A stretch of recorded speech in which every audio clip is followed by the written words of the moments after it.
Remember, the last 1 year, all that one has seen is showdown between Imran Khan, Imran Khan's government, and Imran Khan's party and Shahbaz Sharif's government. It has taken unprecedented levels since the February election last year, with Imran Khan said was stolen from him.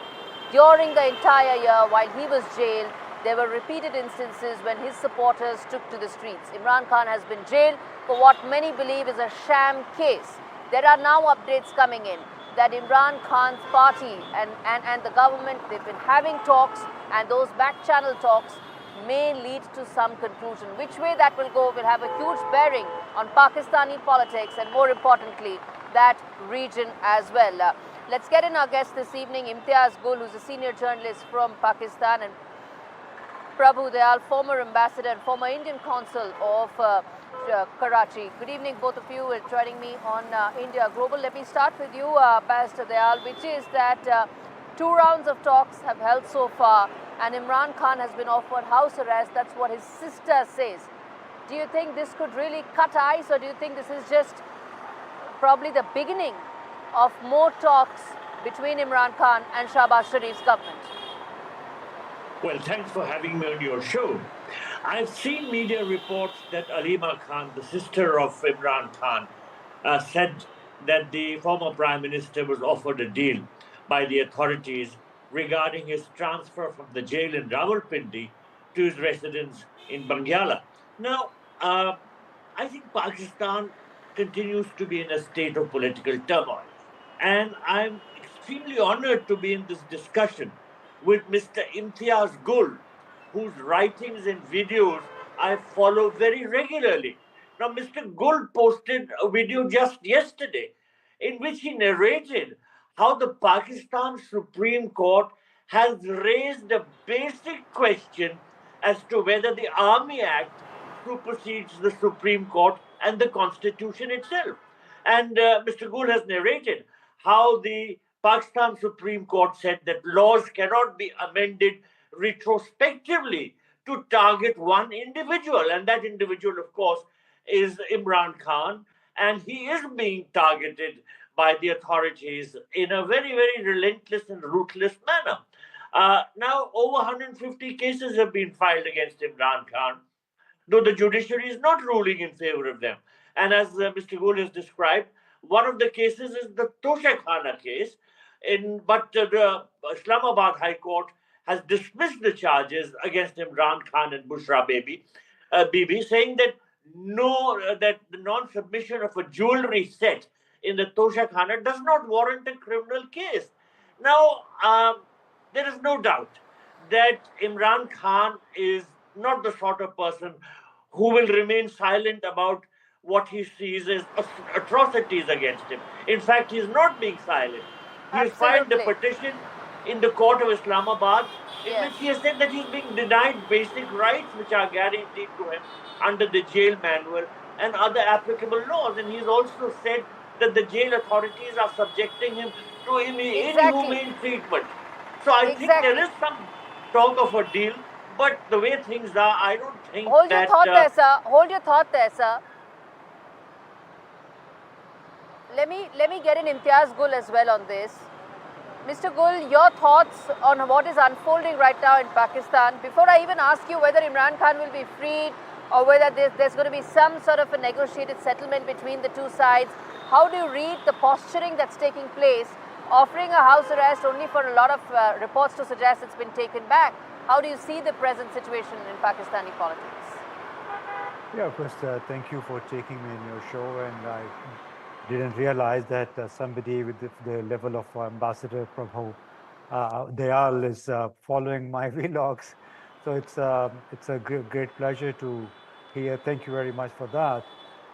As for Imran Khan's, the circumstances around Imran Khan, I mean, it's very clear that right now the entire state apparatus is dealing with a person who would probably prefer to remain or die in jail rather than cutting a deal with the authorities, just because what he has done so far, he has insisted on the release of all the PTI leaders and workers who have been either sitting in jails convicted or are awaiting their convictions.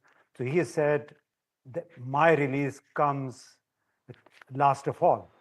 So this is a predicament that I think the government here is dealing with, that despite all the efforts, direct or indirect, despite all the messaging, Imran Khan has stood his ground. And apparently I feel the government is getting unnerved a little bit ahead of the new American president, Donald Trump, taking oath on the 20th January, followed 2 days later by a congressional hearing that is which will be very unprecedented, a congressional hearing to discuss what transpired on the night between the 26th and, of November and the 27th, when the thousands of PTI workers had gathered in Islamabad, and in the dark of the night, after switching off lights, they were confronted with live ammunition, with bullets, with tear gassing. So this hearing, I think, Mr. perhaps Gul, is you've raised unnerving. a very important point, sir. You've raised a very important point, sir, about the possibility of this getting impacted with Donald Trump's administration starting in less than a fortnight. Ambassador Dayal, you want to come in on that how big a factor are these extraneous factors in what is happening in Pakistan right now?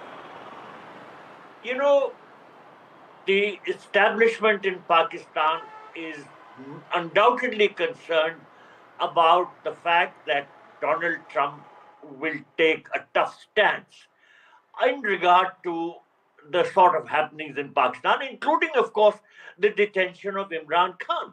Because Imran Khan, in his petition, has categorically spoken about how he's being denied the opportunity to make phone calls to his children who are residing in the United Kingdom, and how his personal doctor is being not allowed to visit him. So this hampering of human rights of a detainee of the stature of Imran Khan is bound to attract the attention of the incoming establishment in Washington, and certainly the Pakistan authorities are concerned about it. And let me go back to Mr. Imtiaz Gul. Let me tell him that I watch his videos and read his articles on a regular basis, because he is an outspoken champion of human rights, and I like the detailed manner in which he deals with these becoming a bit of a fan club, and I like that for a change. I like that for a change, that my guests are not at each other's throats, and it's so heartwarming to actually have that. But I hope very it's quickly, not it's a question I you. want to put up to both of you. And let me start with you, Mr. Gul, which is that, this back and forth between Shahbaz Sharif's government and Imran Khan has been going on for almost a year now. The fact that there are now negotiations and back-channel talks indicate that there is progress. Do you share that view, or do you think this is just cat and mouse that is going to happen and may continue? I think the contacts continue at two levels. One is in front of the cameras, in front of the public, and the other one is behind closed doors. And what has happened in front of the cameras publicly has become evident a while ago with the press conference by governmental advisor Rana Sanaullah, the former interior minister. And he probably conveyed the sentiment of the government following Imran Khan's statement on X, on Twitter, in which he equated Prime Minister Shahbaz Sharif with an orderly of a general, General Asim Muniz. So that was maybe a little below the belt. So this is, the party has taken offense, and Rana Sanaullah went public with a big press conference on this. And this basically, I think, has brought the talks to a halt. That's because this is what the defense minister also said, that with this statement by Imran Khan, in which he has taken on all the stakeholders, this process has come to basically a standstill. However, whether the real back-channel diplomacy also comes to an end, I'm not sure. Remains to be seen. All right, I have to take a break on that note. Gentlemen, thank you so much for joining me.